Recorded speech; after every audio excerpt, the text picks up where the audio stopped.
24 hours after it was deemed unfit for infants, the regional governor declared Tokyo's tap water delicious and safe for all. Let's all calm down, he said. Nevertheless, shoppers emptied store shelves, even waited in line for water, with some stores limiting what people can buy. The city began distributing 12 bottles of water each to the families of the 80,000 infants 1 year and under in Tokyo. Megumi Hitotsi got water for baby Aoi. The level is down again. Does that give you trust? There's no way to get independent information other than from the government, so I still worry the tap water is contaminated, she says. Following days of rain, the city's tap water was found to have unhealthy levels of radioactive iodine, which raises an infant's risk of thyroid cancer. Water workers say the radioactivity now is diluted to safe levels. Picking up grandchildren from daycare, Kenzo Joe isn't buying it.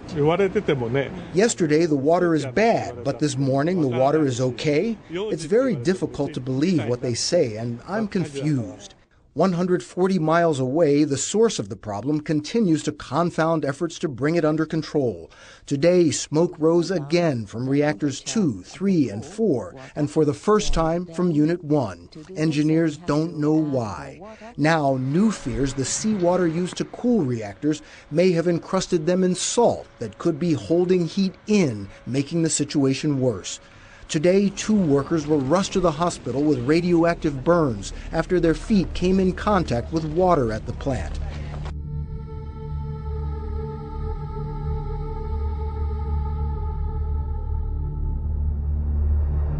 Well, radiation levels in the sea near Japan's Fukushima nuclear plant have spiked to more than 1,000 times the norm.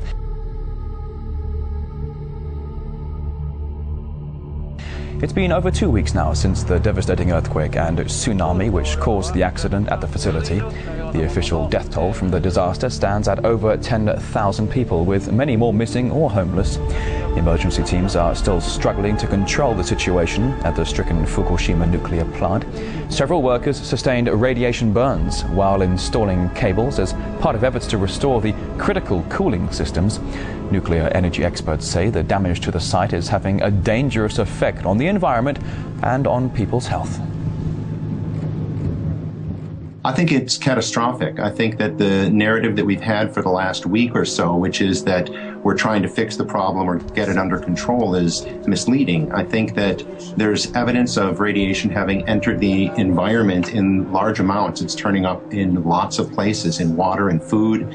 It's even being detected far away. What this could mean is that there is really a significant entry of radiation going on into the environment right now, and that there doesn't appear to be any halt to it in the near future.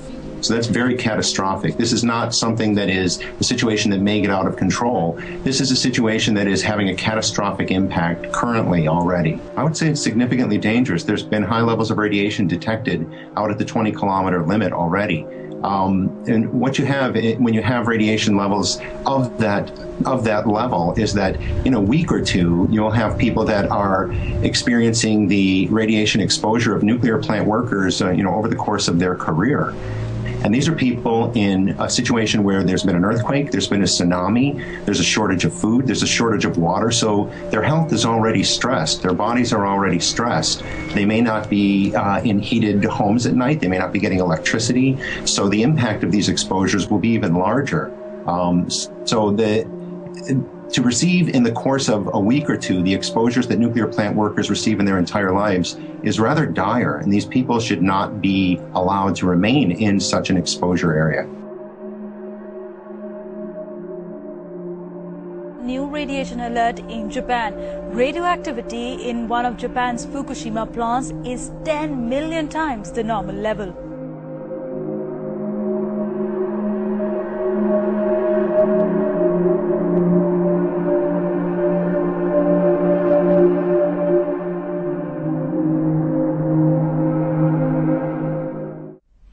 Now, fresh radiation fears have emerged in Reactor 2 of the Fukushima nuclear plant. In fact, anger is increasing and people are now even asking why Japan cannot do without nuclear energy. ような会社が原発を操業してたっていうことに怒りを感じて、で直ちに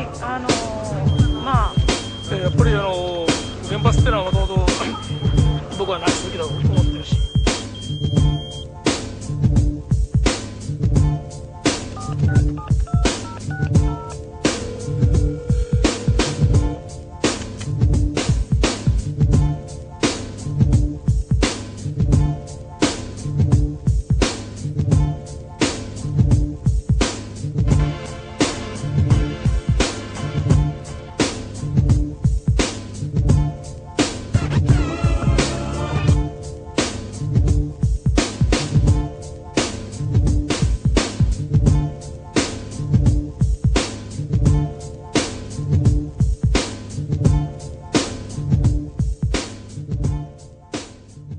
They have consistently published, and we can verify that they have sufficient information. I'm going to be sending you links to tons of stuff, so you'll have a little easier way of going about it, that can verify that they've been warning about very specific things. Now, I'll tell you this. There is a warning, a specific warning on 2 events that they will not give the dates for because, again, this is not hand-holding. It's like, here's the information, and here is the information.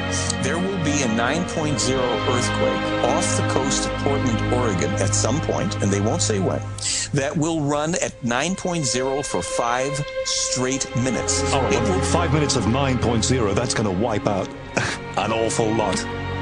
Well, you're on it. It's a sea quake, but nonetheless, that's very powerful. It will generate a tsunami that is going to slam that part of the West Coast. It will then produce another earthquake and tsunami. It will be devastating to that area and to people in that area. They have said, and now this was told to Meyer several years ago, about 2 years prior, documented, verifiable, prior to our scientists now coming up with the same conclusion.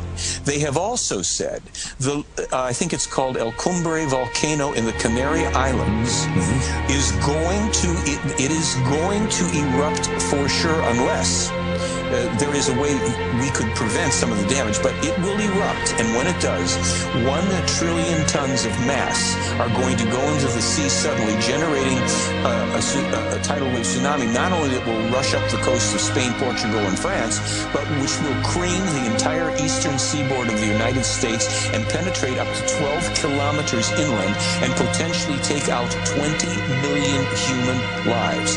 They will not tell us when, they will simply tell us that this event will happen. Now, let's take that specific example then of the volcano on the Canary Islands. I don't understand why they wouldn't want to tell us when, because having this information in inverted commas, what the hell are we going to do with it? We can't stop a volcano erupting, can we? Right. What we can do, and what they said we should do with it, especially here, is that they said it is the responsibility of your government and your scientists to prepare routes for evacuation and means of getting people out, because when that goes, when there's sign that that's going, that will give 7 to 8 hours or so of time, I guess it is, before that wave would cross the Atlantic. So if we have a warning, folks, it's now time for Plan B. Here we go. All right, our time is just about out, and I could do another hour with you really, really easily, probably another 3 hours with you really easily, Michael. I've enjoyed this, but Billy Meyer gets told this information. Shouldn't the powers that be, the beings who told him this is really seismic stuff, quite literally. 20 million people you're talking about perishing at some date we don't know. Why didn't they go to the United Nations with this?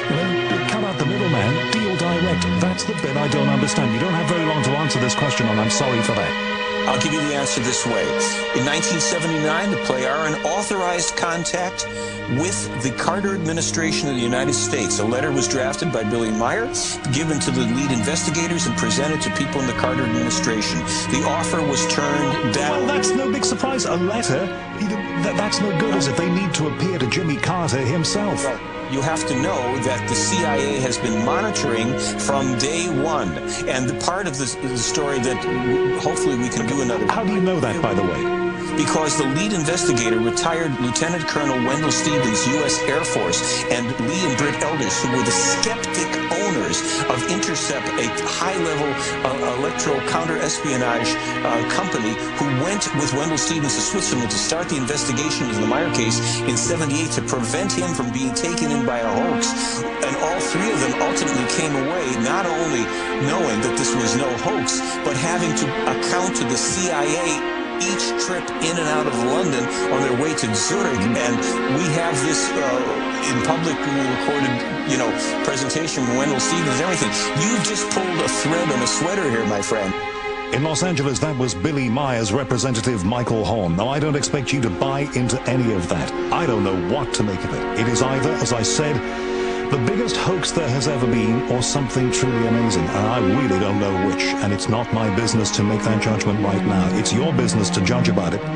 An idea has suggested itself to me in the last couple of minutes, just as I'm saying these words, really. How about, because this is so damn controversial, if you have questions for that man, if there are things that I didn't say to him, you think I should have said to him, why don't you email me with your questions for that man, and at some point in the future, I'll get Michael Horn back on and we can ask him the hard questions. He's told me off air that he is willing to defend this work and he can answer any question. Well, let's give him that opportunity. Let's ask him the hard questions. It is something that is either so far-fetched it is ridiculous, or it is something that all our governments need to be paying attention to, and maybe they are on some level. And I'm just a journalist. I'm just an honest broker in all of this. I don't know the answer to that question.